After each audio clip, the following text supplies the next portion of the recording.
The following podcast is a W2M Network original production. Visit W2Mnet.com for all of our other great podcasts, plus news, reviews, articles, and opinions from the worlds of wrestling, video games, football, and entertainment. All right. Welcome, everybody, to the third episode of the SCU Show. I'm your host, SCU. I want to apologize for last week. A little something going on around my apartment. Couldn't really do the show. But I'm back this week. I'm back, and I'm fired up. I've been off work today, as I'm watching a lot of NFL stuff. I'm watching a lot of The Herd, Colin Cowherd, of course. Glad to be watching that again. That was awesome. But then before I came on the show, I heard something from one of my guys over at lastwordonsports.com, and I had to talk about this just for a few seconds because it's kind of close to me. It could be kind of close to me for all I know. Richmond, the University of Richmond, U of R, their baseball team, had few of their players suspended because of fantasy football. And I find this funny because, one, the University of Richmond is my second school of choice for 2018. Like, if I don't go to Rutgers University, I'm going to the University of Richmond. And two, it's fantasy football. Like, how do you get suspended for fantasy football? Apparently they were betting. I just find it absolutely ridiculous. I feel like the NCAA is just tearing into these things just to find a way to get kids in trouble. I find somebody in the NCAA feels like these kids are just rapscallions or something. I don't even know the word for it. Miscreants, you could say, I suppose. Something along those lines. It's just ridiculous. It's ridiculous. I mean, come on. These are the kids. If they were gambling, they should know better. Obviously, it's against the rules of the NCAA to gamble. But it's fantasy football. If they weren't gambling, it's a bad on the NCAA. They have to look more into that. But let's move on now. I just wanted to put that out there. I find it ridiculous. And I find it ironic that it's the U of R, so I could be going there next fall and say, hey, I remember you guys. You were suspended for playing fantasy football. All right, let's get to real stuff here. Let's get to biggest news of the day. Adrian Peterson is not going to be a Viking in 2017. Whoa, hold up. Yeah, it's come to that, ladies and gentlemen. Adrian Peterson is not going to be a Viking. Who saw this coming? I didn't see this coming. It's amazing. You can't not believe it. But again, at the same time, and I talked about this 2 weeks ago, I talked about Toy Romo. You kind of understand. You got to understand where they're coming from. Adrian Peterson is coming off an injury. He tore his meniscus last year in week 2. He didn't play the whole year. You can't keep a guy with the further risk that he could be more injured. You could lose more money. The team loses money that they could use on a future. Who knows? Maybe the Vikings could draft a Walter Payton in the draft this year or next year, the year after, sometime. Get another great running back. They haven't had luck with that. They drafted Tony Gerhardt out of Stanford. He was supposed to be a stud, and he wound up being a dud for the Vikings. And there's just a lot of running backs that the Vikings have picked up that weren't Adrian Peterson. That just didn't work out. So AP is a free agent. I don't know. I think the free agent period actually begins tomorrow, March 1st. Could be wrong on that because the league year begins March 9th. So maybe it's then. One of those 2 days. But either way, Adrian Peterson's going to be a free agent. And there is one team that I think this is the only team that I think that Adrian Peterson would be a perfect fit for. That team is the New York Giants. The Giants finished 28th in rushing last year with a running back that I thought was going to be a stud, wound up being a dud. Paul Perkins out of UCLA. I thought he was going to be great. I thought he's going to be the next Brandon Jacobs. I thought he was going to be the next Brandon Jacobs, the next Ahmad Bradshaw. No, he turned out to be the next Toby Gerhardt. The Toby Gerhardt of the New York Giants. Getting Adrian Peterson would be a perfect fit for the Giants. Oh, but what if he gets injured? Yeah, you take a risk. You take a risk getting him with him possibly being injured during the year. But think about this. What if he's not injured? That's a scary running back right there. I mean, obviously, he's going to be in the Hall. He's going to be a Hall of Famer one day. Push that to the side. He is going to be a Hall of Famer someday.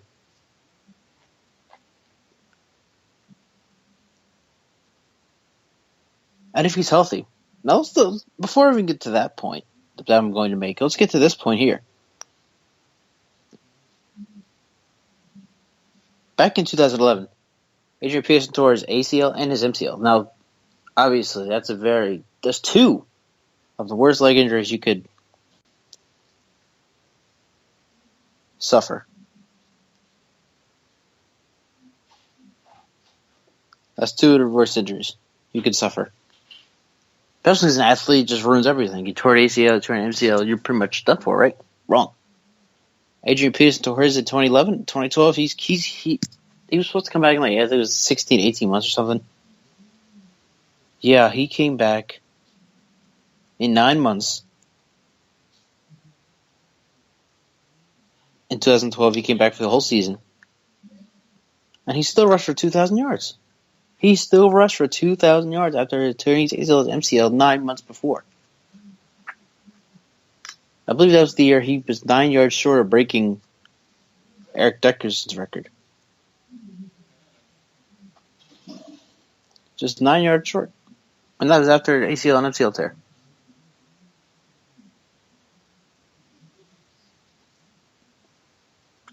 So I think if he does that again this year, in 2017, look out. Giants already have Odell Beckham Jr. They have Sterling Shepard. Eli Manning's a Hall of Fame quarterback, even though that's very debatable. Getting Adrian Peterson would just add another piece to the puzzle. That's the one piece of the puzzle that they need. They need a running back. They get a running back there, and I hate to say this as a Cowboys fan, they could win the NFC. They could win the NFC East. The Giants have beat the Cowboys twice. They know how to get Prescott. Defense doesn't look like it's changing much. They just franchise tag Jason Pierre-Paul, the scariest guy on their defensive line.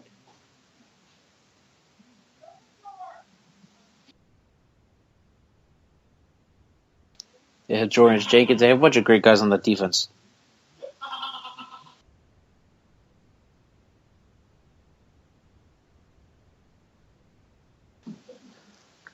So with Adrian Peterson as a running back, I think that they could win the East. I honestly do. I really do think they could win the NFC East. Like they can already beat the Washington Redskins. The Redskins, they do have Kirk Cousins, but they might be losing Deshaun Jackson, I should say.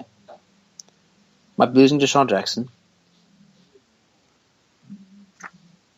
No, that's another thing from the next segment when I come back. Break, but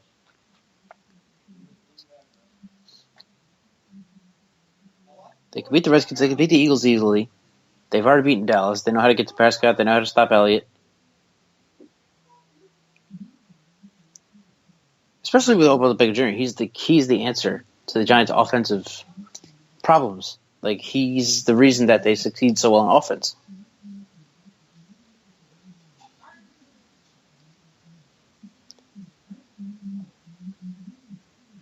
And then you put a running game in there, there's going to be even better offense. I don't know if anybody will be able to stop.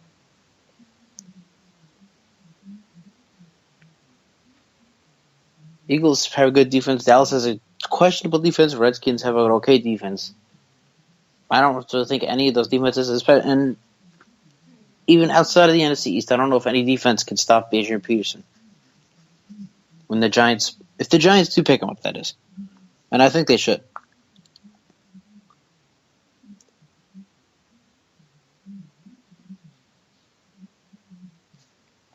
So getting Adrian Peterson would be perfect fit for the Giants. They need to get him. I've heard, this is something else I heard. I heard that Adrian Peterson would be good for Oakland. Yeah, they got rid of Latavius. I don't even know his last name is Murray. It's not DeMarco Murray. Latavius Murray, something like that.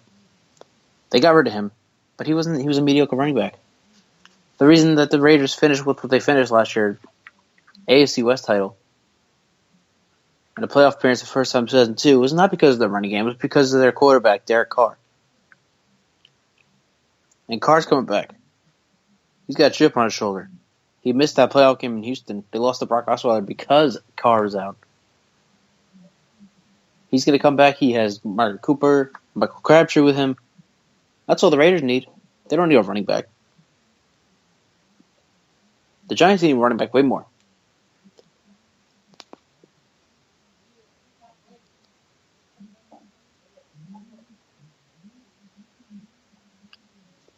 It would be a good fit for him to be with Oakland, but I just feel like the Giants would be a better fit for him. Because the Giants need a running game way more than Oakland does. That's for sure. Maybe if they had a running game against the Packers back in the wild card game, the Giants would have maybe not have won, but maybe had a closer game than they did. Also, maybe they would have not gone to Miami. That's a different story, though.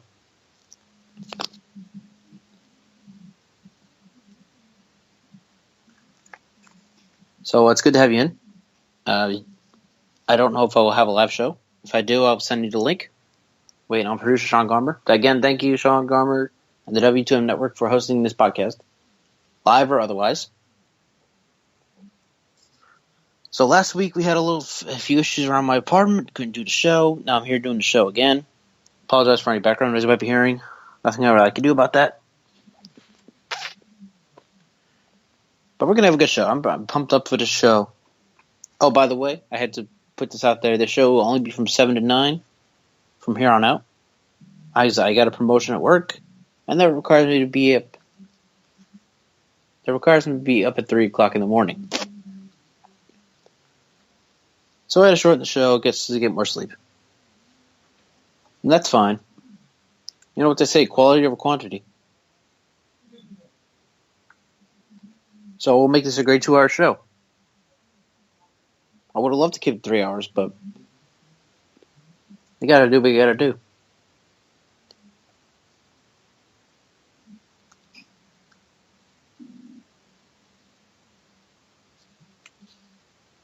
So yeah. You were listening to the SCU Show. I'm SCU. And in case you missed it, Adrian Peterson is a free agent. The Vikings will not pick up his 2017 option. He will test the market. And the best team that I believe he will be a fit for is the Giants.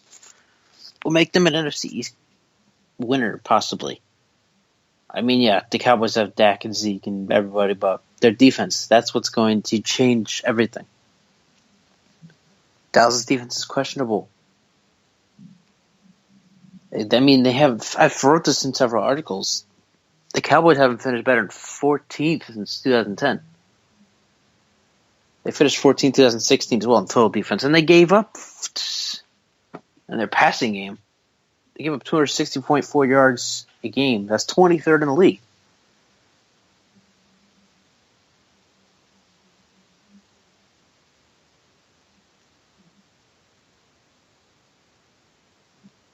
So obviously they have some work to do not just on the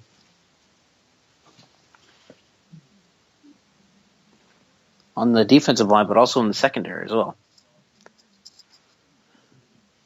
But they better hope that their defensive line's bet is good enough to stop Adrian Peterson if he goes to the Giants. I'm telling you. I'd be worried as a Cowboys fan if I was playing against Adrian Peterson.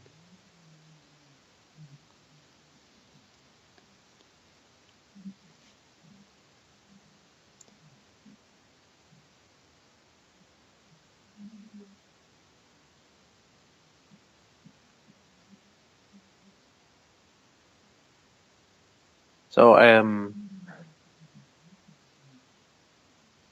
if I'm the Giants, I'm taking Adrian Peterson. Because they need a running game, and that will be like a 360 from what they had last year when they had the 28th ranked rushing offense in the NFL. It would be a great fit for them.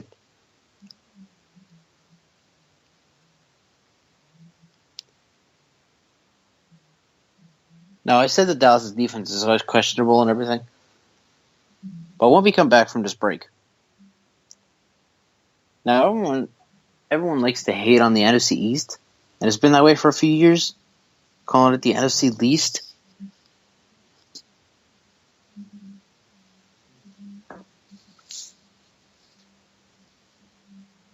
Well, now, I think it's time. We call them the Beasts of the East. That is next. You are listening to the SCU Show.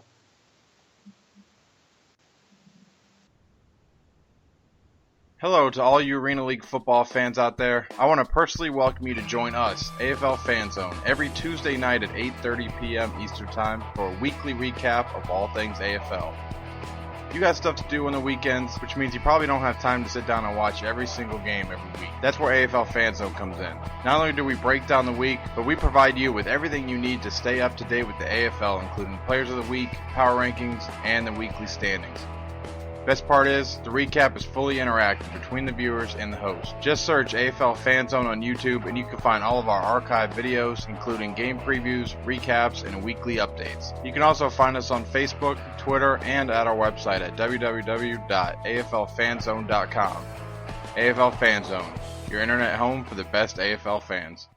Hi, I'm Donovan James, and welcome to the Don James High School Football Report, everybody, where we discuss and debate the hottest prep and college football recruiting topics in the country every week. Only here on NGSC Sports, 9:30 Eastern. For more, follow me on Twitter at Don James Sports.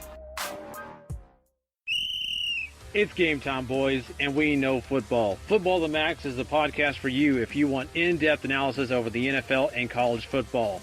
We preview all the action coming your way over the weekend. And we break down all the big action after it's happened. Plus, we tackle all the big news topics and discuss everything when it comes to the gridiron. So come check out Football to the Max every Tuesday morning and Friday morning on the W2M network. Are you an arena football fan looking for the latest news involving your team? Inside the Arena has you covered. Check us out for the latest news around both the Arena Football League and the Chinese Arena Football League. Read all of our stellar articles at InsideTheArena.org. Also, follow us on Twitter at Inside_Arena and like us on Facebook at Facebook.com/InsideTheArena. Alright, so before the break, we were talking about Adrian Peterson possibly going to the Giants. I feel like that would be a great fit for him. It would be great. Absolutely great. It would be a 360 for the Giants if they got him, because last year they had the 28th ranked rushing offense in the NFL. And it's disappointing because I really thought Paul Perkins was going to be a great running back coming out of UCLA. Turns out he wasn't so great.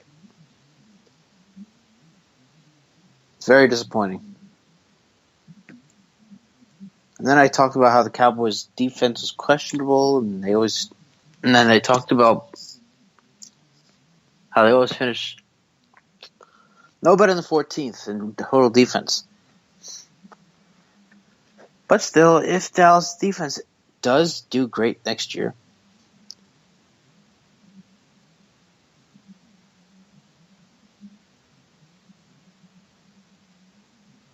and with the Kirk Cousins signing and possibility of Deshaun Jackson coming to Philadelphia,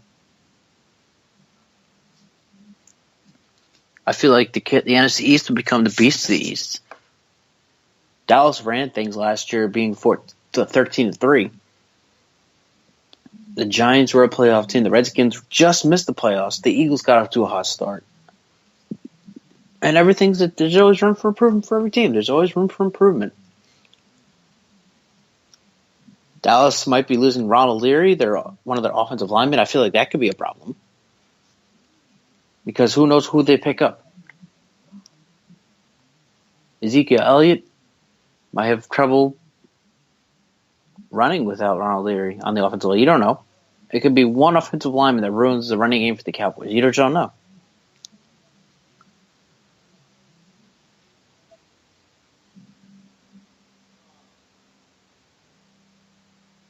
The Redskins have Kirk Cousins. 2 amazing seasons behind him. He's ready for another one. He has Jordan Reed. He has not Trayvon Boykin. I forget the guy's name. He's a wide receiver from TCU. He didn't play last year, his rookie year. It's disappointing. But he didn't play his rookie year. If he plays the whole season next year, then he could be a threat for the team. Defense could always use some work. They'll probably draft some defensive players in the draft.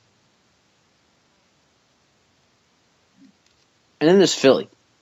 Carson Wentz is a great quarterback. I'm not doubting that at all. And I called him a bust. But he did really well. Having nobody. The Eagles finished 6-10. They had the 13th pick. But last season, Carson Wentz didn't have anybody. They need to draft a wide receiver with the 13th pick. I've seen Mike Williams. I've seen a lot of people, a lot of these experts, say that Mike Williams would be the guy for Carson Wentz. I agree. And I have a feeling Mike Williams can fall to 13 to the Eagles. I'm not sure. I'm not a big draft guy, so I don't know much about this stuff. But I do feel like Mike Williams, 13 to the Eagles, is a perfect fit. It would be perfect. Him and Carson Wentz, Darren Sproles. And then there's reports that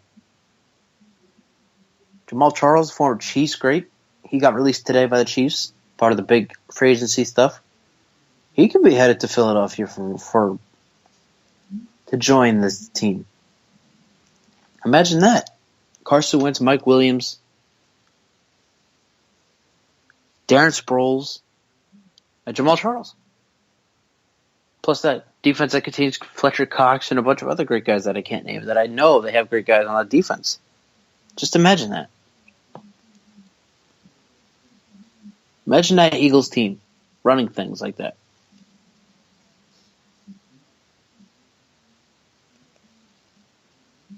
And then, of course, there's Dallas. Dallas's dominant teams: Dak, Zeke, Dez, Cole Beasley, Jason Witten. I mean, Dallas is going to run the NFC for the next 3 to 5 years. Or if Stephen Jones is right in his press conference today, he said that the team wants Dak to run the team the next 12 to 15 years, and he could be the next Tom Brady. Now, Stephen Jones didn't say he could be the next Tom Brady, but he did say that he wanted Dak there for the next 12 to 15 years. And if that's the case, the Cowboys might run the NFC for the next 10 to 15 years. Which means they will also obviously compete in the NFC East. So we talk about Philly getting Mike Williams. That would be a perfect piece for them. The Giants, perfect piece for getting Adrian Peterson. Dallas needs to work on that defense a little bit, and Washington needs to work on their defense a little bit. The reason that the division was called the NFC Least for so long was because these teams are so bad. Now they get each of these teams are improving. Yeah, the Redskins are going to make playoffs, and the Eagles finish 6-7. It's room for improvement for all these teams.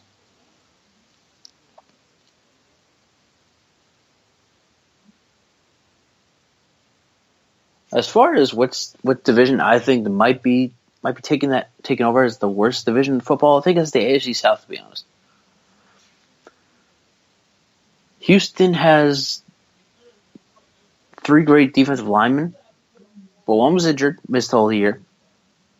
Vince Wilfork considering retirement. Jadeveon Clowney is not the first overall pick that we expected him to be. I mean, that's what you get when you draft somebody first overall after one play. Hint, hint, LA Rams drafting Jared Goff after one good performance. Brock Osweiler is your quarterback. That's just saying enough right there. Brock Osweiler is your quarterback. You pay him $72 million because C.J. Anderson beat Tom Brady on a snowy night in Denver. The Texans franchise is going nowhere with Brock Osweiler as the quarterback, nor Tom Savage. And unfortunately for Houston, they're stuck with him for 3 to 4 years.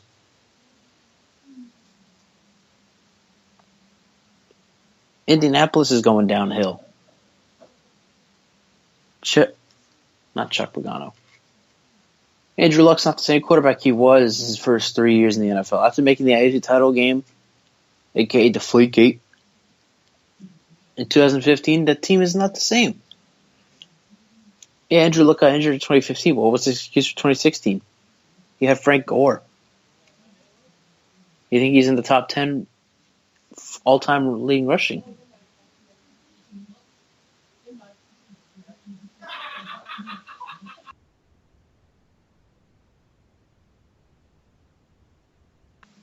Colts are a mess.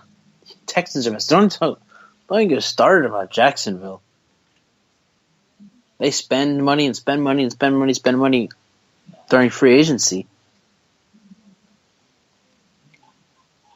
And they still finish with less than 5 wins every year.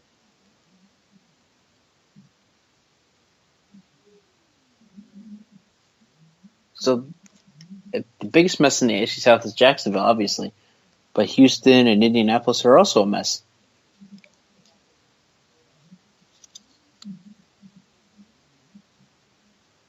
And then there's Tennessee. Tennessee has the best chance to win the South, in my opinion. Tennessee will win the South, actually. Marcus Mariota's improving every single year that he plays. Every year he plays. He's improving.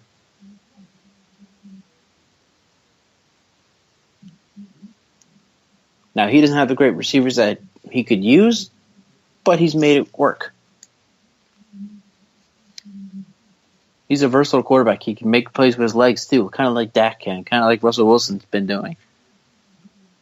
He hasn't had success of them, too, because, well, I mean, he's in the AFC South is with the Titans. The only reason the Titans are going to win the South is because of who their competition is in the division.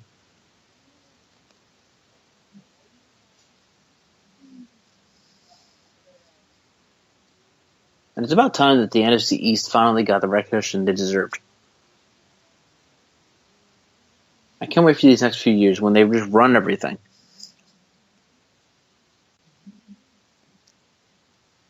Now, I said that the Cowboys would be one of the final 3 teams to compete for the NFC every year, and that's still true. Them, Green Bay, and Seattle. The Giants would be a close 4th. But I don't feel like they could beat Aaron Rodgers in Green Bay. Not anymore. And who knows how many years Eli Manning has. When Eli Manning goes, it's not going to be like when Favre left and Rodgers took over.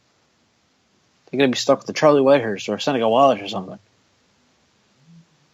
I'm sure Manning has many years ahead of him. But how many is the question? Nobody knows how many.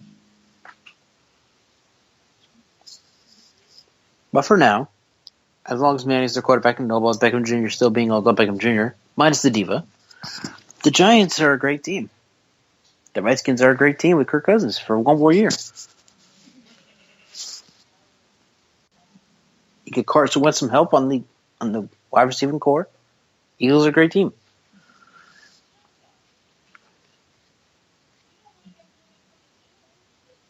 And then there's Dallas. Dallas just dominates every year. And they're going to continue to dominate for the next several years.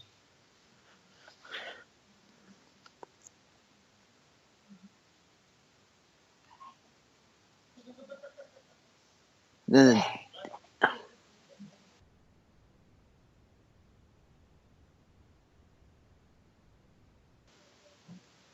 so the NFC East is back. It's been about 20 years or so, but the NFC East is back. Remember the early 90s? The Giants won Super Bowl 25, and then the Redskins won Super Bowl 26, and the Cowboys won the next 2 Super Bowls. Fortunately, the Eagles didn't make it during that span. But the Eagles are probably still pretty good, I'm sure. I don't actually know. Plus, they have past success. Most definitely.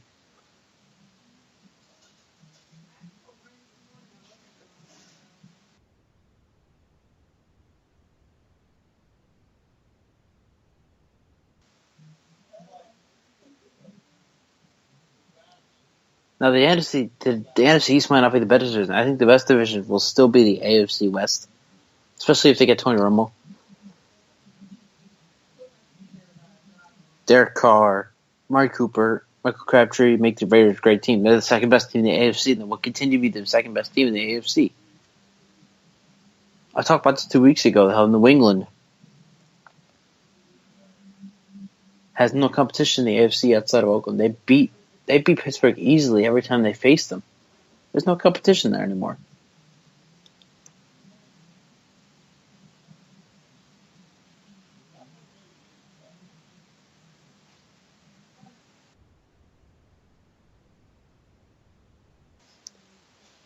Denver gets Tony Romo. They have a great defense. They have Demaryius Thomas. They have Emmanuel Sanders. They have Delaney Booker, who could possibly be a great running back for Denver. Even if he's just an okay running back for Denver, that would be good enough for Denver. John Elway could always draft a running back. There's a lot of great ones in the draft coming the end of April. So there's always that possibility of him drafting a running back. Kansas City run by Eric Reed, great team.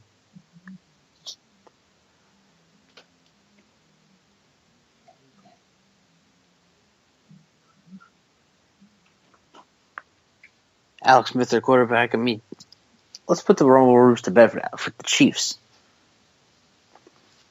Peter King, the Monday morning quarterback, said that the Chiefs could possibly pursue Tony Romo, and I don't believe that. I don't believe that's going to happen.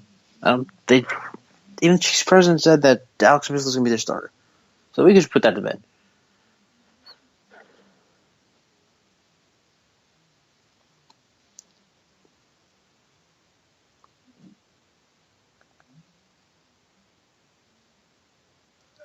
San Diego, they were 4-12 team last year.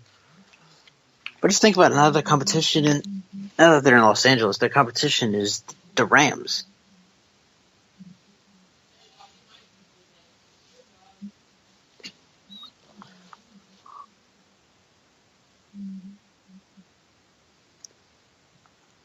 Plus, you know, they might have been a 4-12 team, but they played great football last year. They played great football.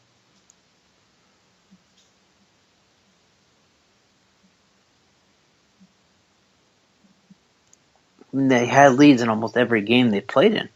They just couldn't finish the job. And it's not how you start, it's how you finish games.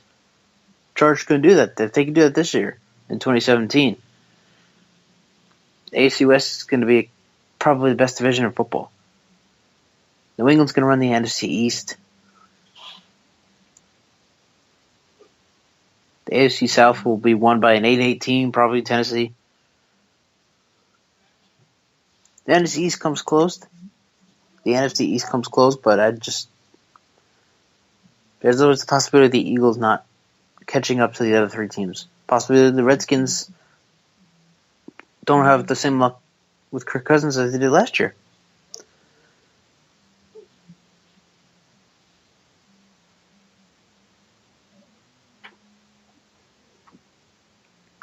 Giants and Cowboys will be good teams in the NFC East next year. No doubting that.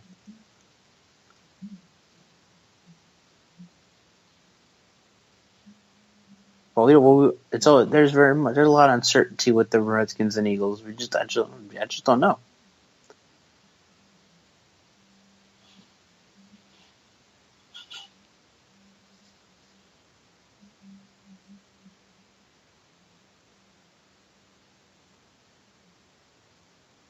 So there's always that.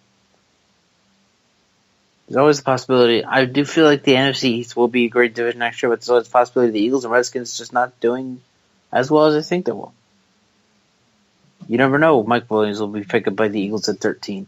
You don't know if Kirk Cousins will have the same year he did last year under the franchise tag.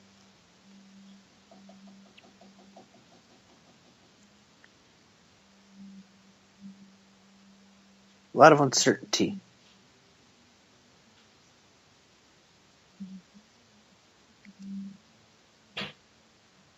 A lot of uncertainty with the NFC East. That's why I think the AFC West will probably be the most competitive division in 2017.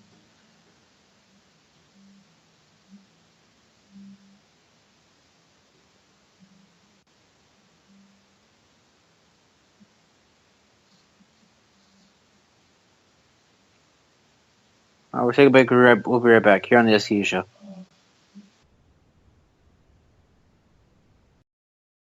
Hello to all you Arena League football fans out there. I want to personally welcome you to join us, AFL Fan Zone, every Tuesday night at 8:30 p.m. Eastern Time for a weekly recap of all things AFL.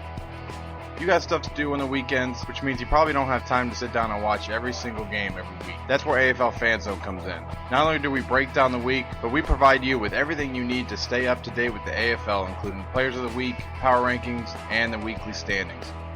Best part is, the recap is fully interactive between the viewers and the host. Just search AFL Fan Zone on YouTube and you can find all of our archived videos, including game previews, recaps, and weekly updates. You can also find us on Facebook, Twitter, and at our website at www.aflfanzone.com. AFL Fan Zone, your internet home for the best AFL fans. Hi, I'm Donovan James, and welcome to the Don James High School Football Report, everybody, where we discuss and debate the hottest prep and college football recruiting topics in the country every week. Only here on NGSC Sports, 9:30 Eastern. For more, follow me on Twitter at Don James Sports. It's game time, boys, and we know football. Football the Max is the podcast for you if you want in-depth analysis over the NFL and college football. We preview all the action coming your way over the weekend. And we break down all the big action after it's happened. Plus, we tackle all the big news topics and discuss everything when it comes to the gridiron. So come check out Football to the Max every Tuesday morning and Friday morning on the W2M network. Are you an arena football fan looking for the latest news involving your team? Inside the Arena has you covered. Check us out for the latest news around both the Arena Football League and the Chinese Arena Football League. Read all of our stellar articles at InsideTheArena.org. Also, follow us on Twitter at Inside_Arena and like us on Facebook at Facebook.com/InsideTheArena.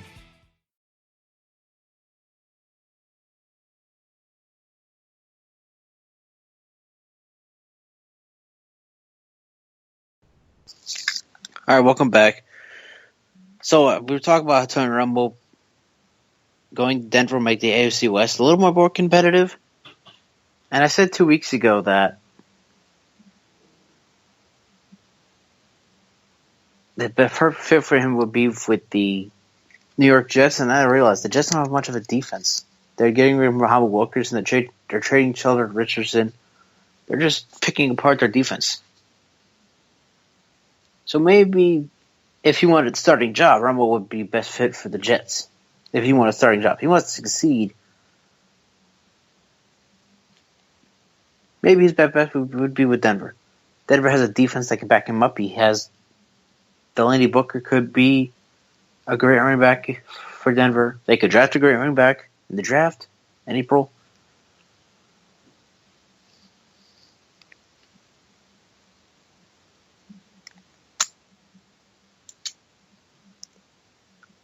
So maybe Romo will be best fit for the Broncos as opposed to the Jets.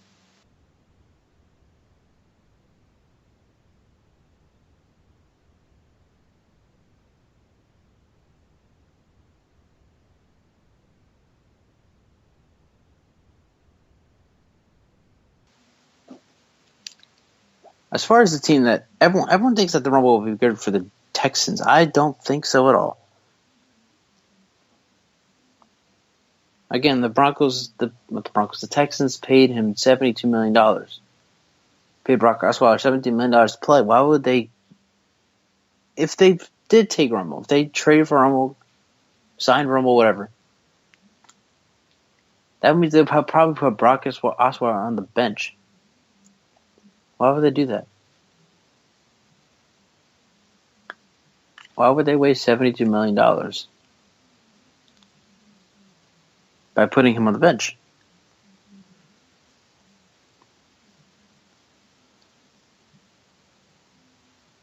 He's bad. He's a bad quarterback, Brock Osweiler, but they're stuck with him at this point.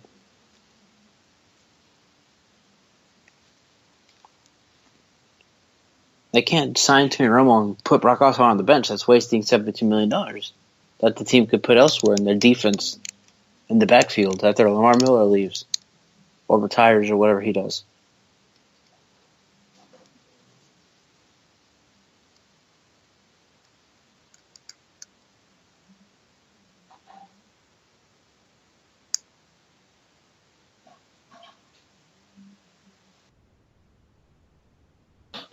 So that's why I don't think that that's why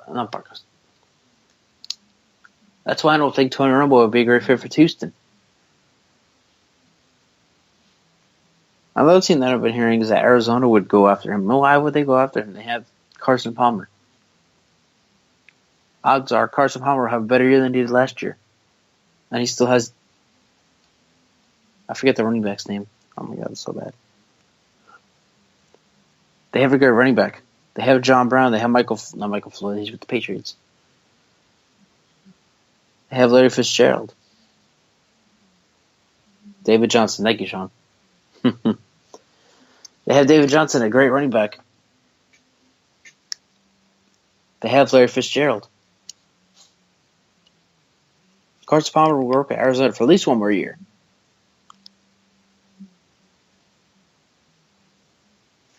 So I don't think that Romo would be a good fit for Arizona because they have Palmer. They have this team that can make work, especially in the NFC West, where the only competition is Seattle. San Francisco's not doing anything, especially not in Kyle Shanahan's first year as head coach or John Lynch's first year as GM. Especially if they let Colin Kaepernick go, that team is going to probably finish 1-2 wins again.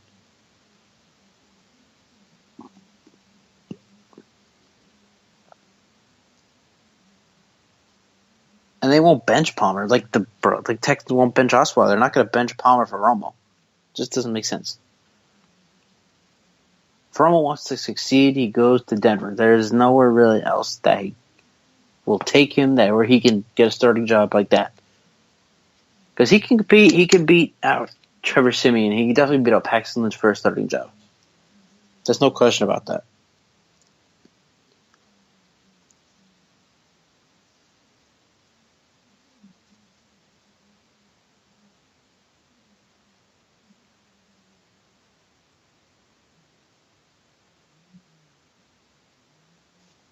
Plus, he has the defense. He has two great receivers that he could throw to.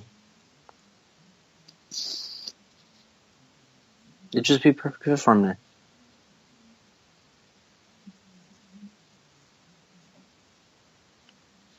I was going to say, when I wrote about this last week, that he could stay in Dallas for 2017, but then reports came out a few days ago or yesterday, today, whatever it was. They're going to cut him in the next 2 weeks.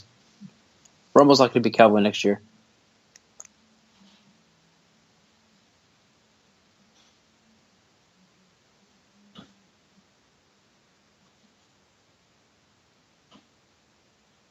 And this is, again, where I make my case for Pat Mahomes II coming out of Texas Tech. I love him. Not like that, but he's such a great quarterback. He has the same style play as Dak Prescott, as Russell Wilson.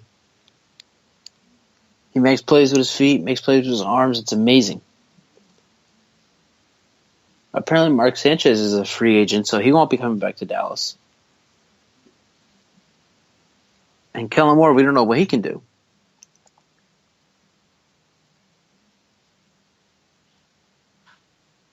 So getting Pat Mahomes in the draft that would be great. Now, I don't know if the Cowboys will ask you to go for him at 28. There are definitely bigger needs than backup quarterback. But it's something to think about if you're the Cowboys. It's definitely something to think about.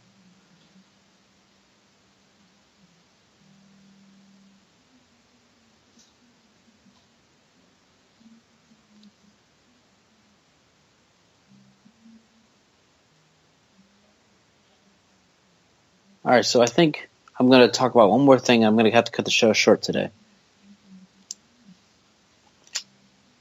The ACC, they have a lot of great teams. They had a lot of great teams last year. Clemson won the national title, obviously, with Deshaun Watson and Mike Williams. UNC had Mitch Trubisky. He's a top quarterback in the draft.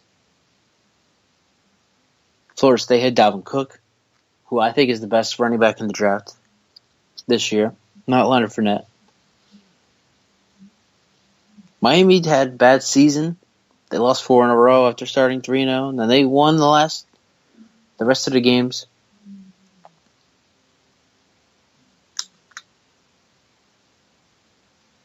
Pitt, they had a great season. They didn't end the way they should have ended it. They ended the loss to Northwestern in the Pinstripe Bowl, but it was a great game nonetheless. Pitt had a great team led by James Conner, the running back.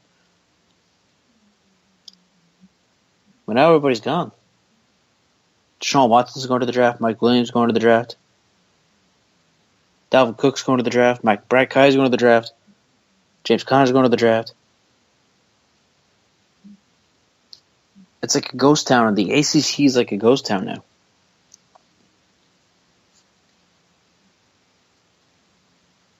It's like a ghost town. And the only real team that I see competing, because I don't know much about recruits or anything like that, for basing it off last year,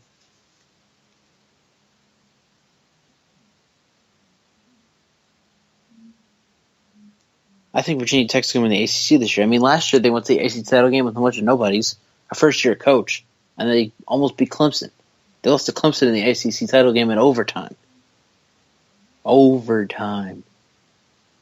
Now there's no competition in the ACC outside of Virginia Tech.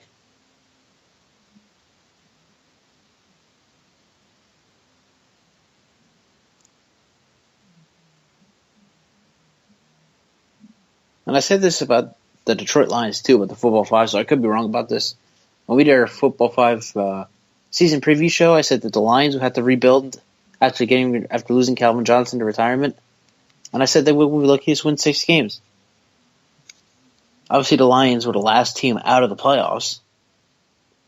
So I was wrong about that. I could be wrong about this as well, but as far as I'm concerned, Virginia Tech's going to win the ACC, and it's going to be a runaway. And again, things could be different. I mean, Miami has Mark Ricken. He's a great coach. Florida State always seems to find great guys. I think they did that when E.J. Manuel left, Christian Ponder left, James Winston left. They found great guys to keep this team afloat. So maybe they'll do it again. Dabo Swinney's a great coach. Maybe he could find another great quarterback. But I think Virginia Tech has a serious shot at winning the ACC in 2017-2018.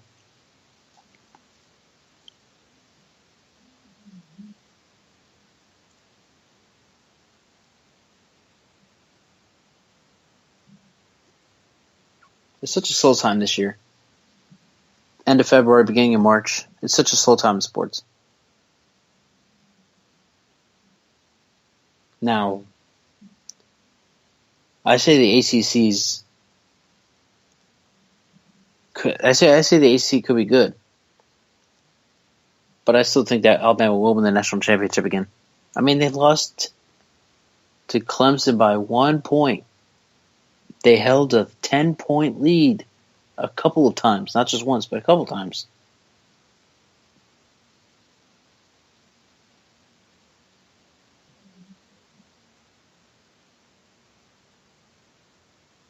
And their running back, their quarterback. Sorry, I said running back because it's another running quarterback. Jalen Hurts, he's amazing. Plus, Nick Saban's their coach, and their defense is always great, no matter who they have on their defense. So it doesn't matter who plays Alabama in the national title game next year in Atlanta. Alabama is going to win. Point blank. Period. Alabama is going to win next year.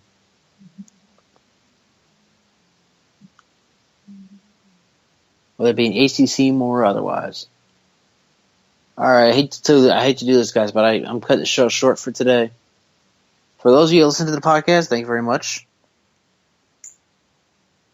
And we'll see you next week. It's been the SCU Show.